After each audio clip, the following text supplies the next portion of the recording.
Hello everyone, hope you have a wonderful day. उम्मीद है कि आप सब लोग अच्छे होंगे। तो आज हम पढ़ने जा रहे हैं चैप्टर सेट्स क्लास 11 एक्सरसाइज 1.1 की इंट्रोडक्शन। तो आज हम देखेंगे कि सेट्स एक्चुअली होते क्या हैं और रियल में हम सेट्स को फील करेंगे। आज के लेक्चर में हम सेट्स को फील करेंगे।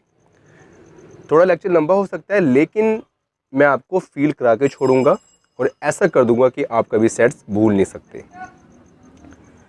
दूसरी बात, जो क्लास के टीचर्स होते हैं, जो हमें स्कूल के टीचर्स हैं हमारे, वो एक तो सेट्स पे और एक रिलेशन फंक्शन जो सेकंड चैप्टर है इस पे कम ध्यान देते हैं, क्योंकि इसमें से जो क्वेश्चंस आते हैं एग्ज़ाम में वो कम मार्क्स के आते हैं।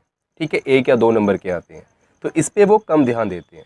लेकिन ये दोनों chapter sets and relation function, और एक रिलेशन फंक्शन +2 में भी है, 12th में भी है, फर्स्ट चैप्टर, तो ये चैप्टर बहुत ही ज़्यादा इम्पोर्टेंट है। ये इसलिए इम्पोर्टेंट है क्योंकि आगे जो हम चैप्टर पढ़ेंगे probability, applications of integral, derivative, तो उसमें सेट्स और रिलेशन फंक्शन का यूज़ होता है। ठीक है, तो ये जो चैप्टर हैं दो, सेट्स एंड रिलेशन फंक्शन, ये बेस है और इनको पढ़ना ज़रूरी है। बेशक एग्ज़ाम में इनमें से जो पेपर आता है वो कम नंबर का आता है, लेकिन ये चैप्टर बेस है। तो अगर हमारा बेस ही कमज़ोर होगा और हम ऊपर जाएंगे तो हम गिर सकते हैं। तो इसलिए ये पढ़ना बहुत ज़रूरी है। अगर आप ये पढ़ लोगे तो आपको आगे जो चैप्टर आने वाले हैं, प्रोबेबिलिटी, +2 में, +1 में, जो भी आपके आगे चैप्टर हैं वो आपको ईजी लगेंगे। तो सबसे पहले हम बात करते हैं सेट्स की डेफिनेशन की। सेट्स की डेफिनेशन क्या है? A well-defined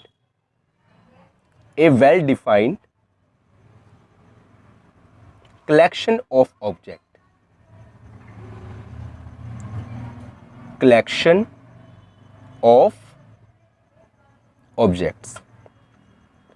तो यहाँ पर सिंपल लिखी है और काफ़ी इजी डेफिनेशन लिखी है कि जो सेट्स है वो कलेक्शन ऑफ ऑब्जेक्ट है, मतलब समूह है, झुंड है ऑब्जेक्ट्स का, और वो वेल डिफाइंड होना चाहिए।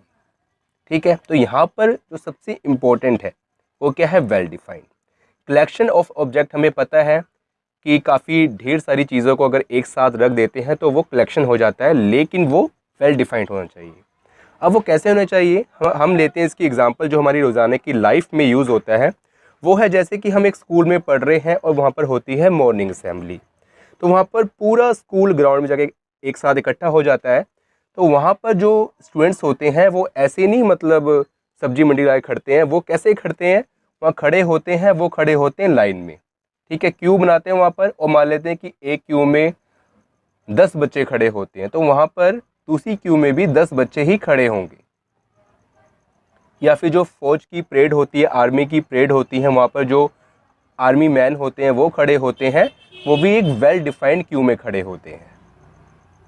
तो यहाँ पर मैं एग्जांपल ले रहा हूँ अभी स्टूडेंट्स की, कि जो हम मॉर्निंग असेंबली में खड़े होते हैं। तो यहाँ पर जो हम बात कर रहे हैं ऑब्जेक्ट, तो यहाँ पर जो ऑब्जेक्ट्स हैं हमारे क्या हैं? स्टूडेंट्स हैं।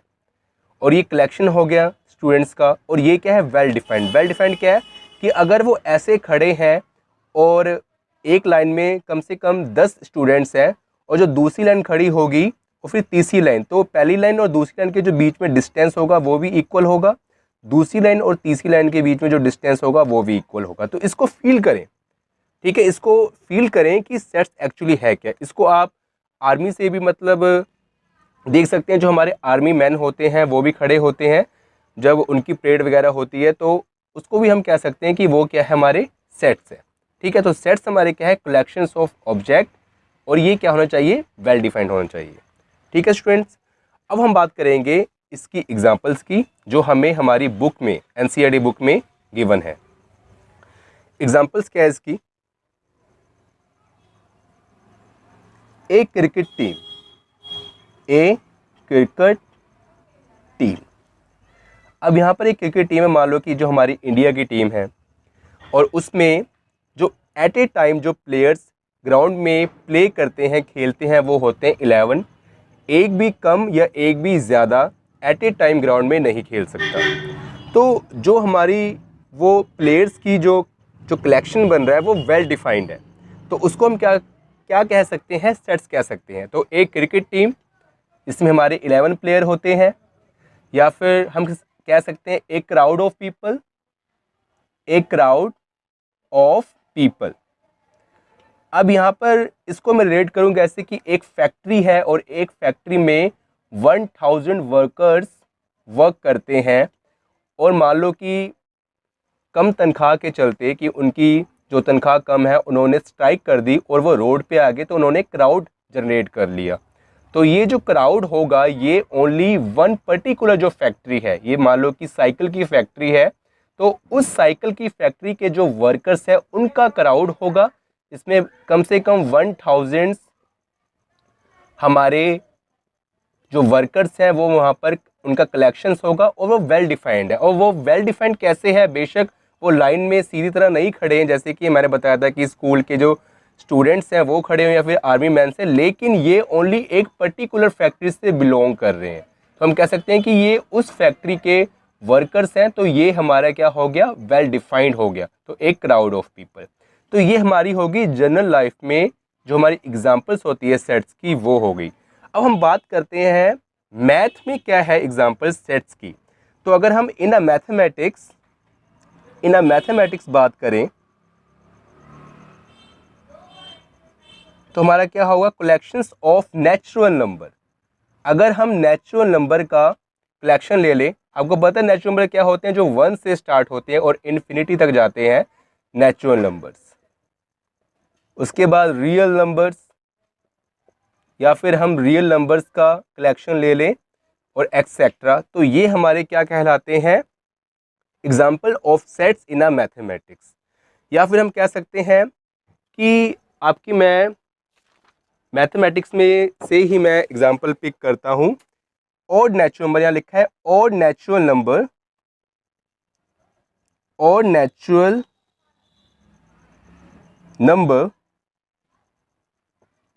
Numbers less than 10। तो हमने एक सेट बनाना है जिसमें हमारे ऑड नेचुरल नंबर्स है। पहली बात तो नेचुरल नंबर्स क्या होते हैं, जो 1 से स्टार्ट होते हैं, उसमें 0 इंक्लूड नहीं होता, 0 को हमने एक्सक्लूड करना है। तो और वो क्या है, लेस देन 10। ऑड नंबर होने चाहिए, पहली कंडीशन है ऑड नंबर होने चाहिए। दूसरी कंडीशन है कि नेचुरल नंबर होने चाहिए, और तीसरी कंडीशन क्या है कि 10 से लेस होने चाहिए। ओके, तो हमारे कौन कौन से होंगे, जैसे कि 1, 3, 5, 7, 9। तो ये हमारे हो गए odd natural numbers less than 10। उसके बाद हम बात करते हैं कि जो कुछ हमारे सिंबल्स हैं सेट्स के इन अ मैथमेटिक्स, इसको हमने पढ़ने हैं, आगे हम देखने हैं। तो वो सिंबल्स क्या हैं। अब जैसे कि यहाँ हम लेते हैं the set of all natural numbers,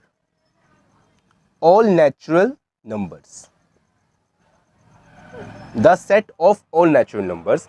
तो इसको हम मैथमेटिक्स में कैसे रिप्रेजेंट करते हैं, इसको हम n से रिप्रेजेंट करते हैं। किससे, कैपिटल N से रिप्रेजेंट करते हैं। अगर हम लेते हैं the set of all integers, the set of all integers, ये हमने सेट लिया, मतलब ये कलेक्शंस लिया, इसको हम इन अ मैथमेटिक्स z से रिप्रेजेंट करते हैं। अगर मैं बात करूंगा कि इंटीजर्स की, तो आपको माइंड में आना चाहिए आगे, अगर हम रिलेशन फंक्शन पढ़ते हैं, कहीं भी पढ़ते हैं मैथमेटिक्स में, तो अगर मैं n लिखता हूं तो आपको चल जाएगा पता कि वो क्या है, नेचुरल नंबर से। अगर मैं z लिखता हूं तो वहाँ पर आपको चल जाएगा पता वो क्या है, इंटीजर्स है। उसके बाद और वो सेट्स है, कलेक्शन है, मतलब जितने भी इंटीजर्स एग्जिस्ट करते हैं इन दिस यूनिवर्स, तो वो हमारा क्या है, z है। उसके आगे the set of all rational number जो रेशो में होते हैं, उसको हम रिप्रेजेंट करते हैं कैपिटल Q से। द सेट ऑफ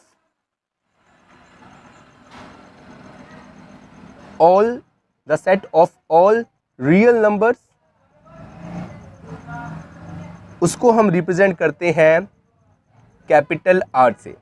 और अगर हम बात करें the set of positive integers, तो उसको हम रिप्रेजेंट करेंगे Z पॉजिटिव से।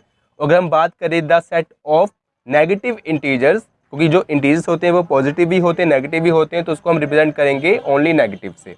अब यहाँ बात आती है द रैशनल नंबर, हम बात करते हैं the set of positive rational number, तो उसको हम रिप्रेजेंट करेंगे क्यू पॉजिटिव से। सिमिलरली अगर बात आती है the set of all positive real numbers, तो उसको हम रिप्रेजेंट करेंगे आर पॉजिटिव से। तो आई होप कि आपको इतना समझ आ गया होगा, तो प्लीज़ आप इसको नोट कर लें, फिर हम आगे करते हैं। इसको मैं रब कर देता हूँ। स्टूडेंट्स, अब तक हमने पढ़ा कि सेट्स एक्चुअली है क्या, उसकी एग्जांपल्स क्या हैं, और इन अ मैथमेटिक्स सेट्स की क्या एग्जांपल्स है और उसके सिंबल्स क्या हैं। ठीक है, इन अ मैथमेटिक्स उसके सिंबल्स क्या हैं, जैसे कि रियल नंबर्स का आर है, रैशनल नंबर्स का क्यू है, और इंटीजर्स का कैपिटल जेड है। अब हम बात करेंगे कि सेट्स को हम डिनोट कैसे करते हैं। Sets are denoted by sets को हम इंग्लिश अल्फ़ाबेट के capital letters A, B, C and so on Z तक, मतलब कैपिटल फॉर्म में जो लेटर्स होंगे उससे ही हम सेट्स को डिनोट करेंगे। और सेट्स के एलिमेंट्स को हम कैसे डिनोट करते हैं। सेट्स एलिमेंट्स या फिर elements of sets are elements of sets are denoted by sets are denoted by small letters A, B, C, D, so on Z तक हम कुछ भी रिप्रेजेंट कर सकते हैं। इसका मतलब क्या है, मैं क्या कहना चाह रहा हूँ, आप समझो उस बात को। जैसे कि हम मान लेते हैं यहाँ से हम A पिक करते हैं, यहाँ से कुछ एलिमेंट हम A, B, C, D pick कर लेते हैं।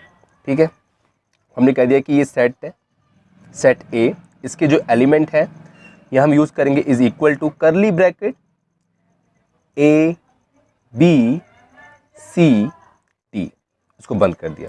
मतलब ये इस सेट्स के एलिमेंट है। हमने ओनली जो इंग्लिश अल्फ़ाबेट के 4 लेटर्स थे जो पहले, उनका हमने एक सेट बनाया। वहाँ पर हमने सेट को A से रिप्रेजेंट किया और उसके एलिमेंट्स को A, B, C, D से रिप्रेजेंट किया। इसको अब समझना ये एक्चुअली है क्या। अभी हम ये एग्जांपल लेते हैं। अब इससे ही हम एक चीज़ कहते हैं कि यहाँ पर जो A है, ए जो हमारा एलिमेंट है वो सेट ए से बिलोंग कर रहा है, तो इसको हम कैसे रिप्रेजेंट करेंगे। इसको हम रिप्रेजेंट करेंगे ए एप्सिलॉन ए। ठीक है, इसका मतलब क्या है, इसका एप्सिलॉन का इसका मतलब है बिलोंग्स टू, बिलोंग्स या बिलोंग टू, बिलोंग्स टू या बिलोंग टू लिख लेते हैं, हम कुछ भी लिख सकते हैं उसमें, हम लिखते हैं बिलोंग्स टू। ठीक है, और अगर कुछ ऐसा एलिमेंट जो इससे ना बिलोंग करे, जैसे कि यहाँ पर हम लेते हैं एफ, एफ है वो इस सेट में अंदर है नहीं, इसका एलिमेंट है नहीं, तो एफ नॉट बिलोंग टू कर रहा है, हम लिखेंगे यहाँ पर F is not belongs to. हम ई पाके, मतलब ई तो नहीं होता, थोड़ा सा ही गोल सा होता है, और ऊपर हम एक यहाँ पर लाइन पा देंगे, तो ये क्या हो गया, F is not belongs to A. इसका मतलब क्या हो गया, not belongs to. Okay student, तो अगर आप इसको समझोगे, आप इसको फील करना समझोगे मैं क्या कहना चाह रहा हूँ। सबसे पहले हम करते हैं इसकी रोस्टर फॉर्म। अब हम इसकी बात करते हैं, ये तो हमारा हो गया। अब हम आगे पढ़ेंगे कि हम सेट्स को रिप्रेजेंट कैसे करते हैं। Sets are represented by 2 form. पहली है रोस्टर फॉर्म और दूसरी है सेट बिल्डर फॉर्म। यहां लिखते हैं और टेबुलर फॉर्म, और टेबुलर TABULAR टेबुलर फॉर्म। तो सेट्स को हम 2 तरीके से रिप्रेजेंट करते हैं, रोस्टर फॉर्म में या फिर टेबुलर फॉर्म में, और या फिर सेट बिल्डर फॉर्म में। रोस्टर फॉर्म टेबुलर फॉर्म एक ही चीज़ है, ये हम देखते हैं ये एक्चुअली है क्या। इससे पहले please pause the video and note it down कि रोस्टर फॉर्म एक्चुअली है क्या स्टूडेंट्स। तो यहाँ पर हम लेते हैं एक एग्जांपल कि set of vowels of English alphabet. यहाँ मैं लिख देता हूँ रोस्टर फॉर्म भी लिख देता हूँ, या फिर set builder form, I am sorry, set builder form, set builder form. अब इसको मैं, ये हमारा एक सेट है, set of vowels of English alphabet. हमने एक सेट बनाना है वोवेल्स ऑफ इंग्लिश अल्फ़ाबेट का। तो इंग्लिश में हमारे वोवेल्स क्या होते हैं, ए ई आई ओ यू, ठीक है। इसको हम लिखेंगे रोस्टर फॉर्म में। रोस्टर फॉर्म कैसी थी, जैसे कि हमने इसको रिप्रेजेंट किया है, यहाँ पर हम मान लेते हैं कि जो हमारा सेट है उसका नेम है ए, मतलब जो सेट है उसको हम जो डिनोट कर रहे हैं वो ए से डिनोट कर रहे हैं। और उसके अंदर जो एलिमेंट्स है, एलिमेंट्स क्या होने चाहिए, वोवेल्स। वोवेल्स क्या होते हैं, ए ई आई ओ यू, ठीक है। तो ये हमारी होगी रोस्टर फॉर्म। अब इसी चीज़ को हम लिखेंगे सेट बिल्डर फॉर्म में। तो सेट बिल्डर फॉर्म क्या होती है, देखें, हम लिखेंगे A is equal to X such that X is a vowel of English alphabet.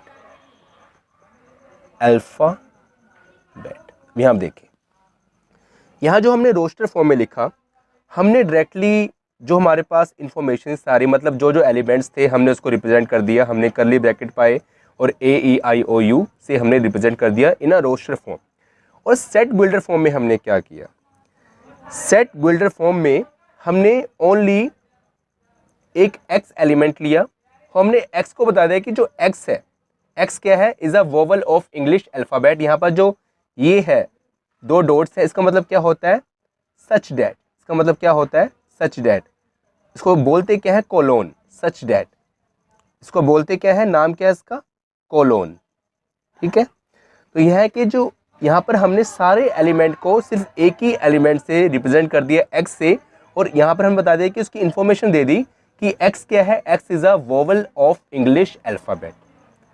अगर हम बात करते हैं कि ओड नंबर लेस देन 10, ठीक है, और नेचुरल नंबर लेस देन 10, तो उसका हम सेट्स बनाएंगे। तो उसका सेट होगा बी इज इक्वल टू 1 3 5 7 9। तो ये हमारी हो गई रोस्टर फॉर्म या फिर टेबुलर फॉर्म। अगर इसको ही हम लिखेंगे सेट बिल्डर फॉर्म में, तो इसको हम कैसे लिखेंगे, इसको लिखेंगे B is equal to curly bracket start X such that, तो जो डबल डॉट्स इसको बोलते हैं such that, X such that X is odd natural numbers less than 10। तो आप समझे कि मैं कहना क्या चाह रहा हूं, मैं कहना ये चाह रहा हूं कि इन अ रोस्टर फॉर्म जितने एलिमेंट्स होते हैं जो हम बात करें, जैसे कि set of vowels of English alphabet या फिर सेट ऑफ और नेचुरल नंबर्स लेस देन 10, तो जितने एलिमेंट्स होते हैं हम उसको वहाँ पेश करते हैं, उसको हम वहाँ पर रिप्रेजेंट करते हैं। ये होगी हमारी रोस्टर फॉर्म में। लेकिन सेट बिल्डर फॉर्म में हम क्या करते हैं कि हम एक एलिमेंट लेते हैं एक्स, कॉमन एलिमेंट, और आगे लिख देते हैं उसके बारे जो हमारी इन्फॉर्मेशन है कि वो क्या इन्फॉर्मेशन दे रहा है, x is odd natural number less than 10। मतलब जितने एक्स क्या मतलब रिप्रेजेंट कर रहा है अपने आप को, कि जितने और नेचुरल नंबर्स हैं और जो 10 से लेस है उसको रिप्रेजेंट कर रहा है। तो ये हमारी होगी रोस्टर फॉर्म और ये हमारी होगी सेट बिल्डर फॉर्म। आगे बात करते हैं इसके ऊपर, तो उससे पहले इसको नोट कर लें आप सबको, उसके बाद हम बात करते हैं इसके बारे में। फ्रेंड्स, हमारे पास यहाँ पर 3 एग्जाम्पल है, इसको हम देखेंगे और इसको हम सबसे पहले रोस्टर फॉर्म में बनाएंगे और फिर सेट बिल्डर फॉर्म में बनाएंगे। जो हमारे पास पहली एग्जाम्पल है वो क्या है, the set of all letters forming the word school. तो यहाँ पर जो ये स्कूल में जितने भी हमारे लेटर्स हैं इसको हमने रोस्टर फॉर्म में, उसके बाद सेट बिल्डर फॉर्म में लिखना है। इसको हम लिखते हैं, सेट बनाना है। हम मान लेते हैं कि जो हमारा सेट है वो ए है, ए सेट है। सबसे पहले लिखेंगे हम इसको हम रोस्टर फॉर्म में। तो रोस्टर फॉर्म लिखेंगे एस जो कैपिटल लेटर में, सी एच ओ एल। एक बात और, SCHOL। अगर हम लिखते हैं रोस्टर फॉर्म तो जो वर्ड हमारे रिपीट हो रहे हैं उसको हम ओनली 1 टाइम लिखेंगे। जो वर्ड हमारे रिपीट हो रहे हैं उसको हम लिखेंगे ओनली 1 टाइम। और स्टूडेंट, अगर इसको हम ऐसे भी लिख दें कि इसके जो एलिमेंट्स हैं उसको आगे पीछे कर दें, हम लिख सकते हैं इसको HS CLO, तो ये भी एक सेट होगा। मतलब सेट्स के जो एलिमेंट्स हैं अगर वो इस करली ब्रैकेट के अंदर है तो उसको हम आगे पीछे कर सकते हैं, उससे सेट्स की फॉर्म में कोई फ़र्क नहीं पड़ता, ठीक है, इन अ रोस्टर फॉर्म। अगर इसी को लिख के हम सेट बिल्डर फॉर्म में हम लिखेंगे A is equal to X such that X is all letters, X is all letters forming the word school, SCHOOL। तो ये हमारा हो गया इन अ रोस्टर फॉर्म। तो दूसरी हमारी एग्जांपल है set of natural numbers lies in x greater than to 3 and less than to 10। तो यहाँ पर क्या है, इसको हम लिखेंगे सबसे पहले इन अ रोस्टर फॉर्म। तो कि वो कह रहा है कि x है जो सेट है हमारा वो नेचुरल नंबर्स का है, और जो x लाई कर रहा है वो 3 एंड 10 के बिटवीन लाई कर रहा है। तो यहाँ पर हमारा क्या होगा, 3 और 10 के बिटवीन जो हमें नेचुरल नंबर्स होते हैं वो क्या कौन से होते हैं, 4, 5, 6, 7, 8, 9। तो ये हमारे हो गए 3 और 10 के बिटवीन जो हमारे नेचुरल नंबर्स होते हैं। आपको पता है कि नेचुरल नंबर कौन से होते हैं, जो 1 से स्टार्ट होते हैं, आपको मैंने कई बार बता दिया है। और इसको अगर हम लिखेंगे रोस्टर फॉर्म में तो वो क्या होगा, A is equal to X such that X is a natural number, a natural number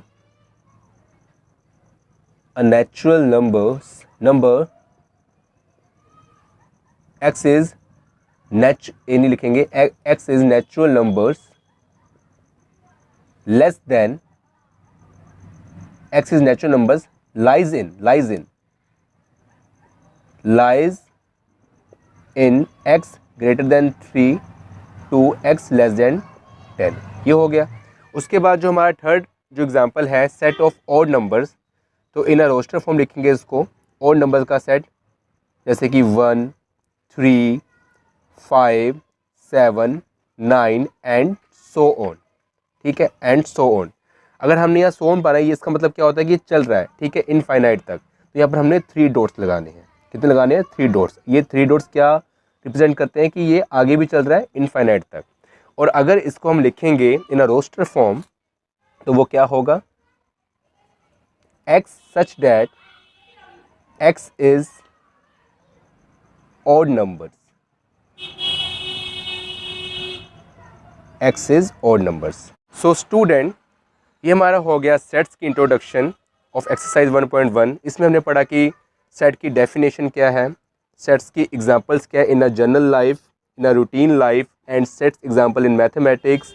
हमने कुछ नंबर्स पढ़े जो इन अ मैथमेटिक्स थे और उनको कैसे रिप्रेजेंट करते हैं वो पढ़ा, उनके सिंबल्स पढ़े। उसके बाद हमने देखा कि सेट्स को हम कैसे डिनोट करते हैं इंग्लिश के कैपिटल जो लेटर्स होते हैं उनसे, और सेट्स के जो एलिमेंट्स हैं उनको हम स्मॉल लेटर से रिप्रेजेंट करते हैं, हमने वो पढ़ा। उसके बाद हमने पढ़ा एप्साइलन, नोट एप्साइलन, मतलब कि कोई अगर एलिमेंट्स है वो सेट से बिलोंग कर रहा है, जो हमें गिवन सेट है, तो उसको हमने कैसे रिप्रेजेंट करना है, अगर नहीं बिलोंग कर रहा तो उसको हमने कैसे रिप्रेजेंट करना है। वहाँ पर एक हमने साइन पढ़ा था एप्साइलन, जो ई जैसा होता था लेकिन ये थोड़ा राउंड होता था, इसको बोलते हैं एप्साइलन। उसके बाद हमने पढ़ी रोस्टर फॉर्म क्या होती है और सेट बिल्डर फॉर्म क्या होती है।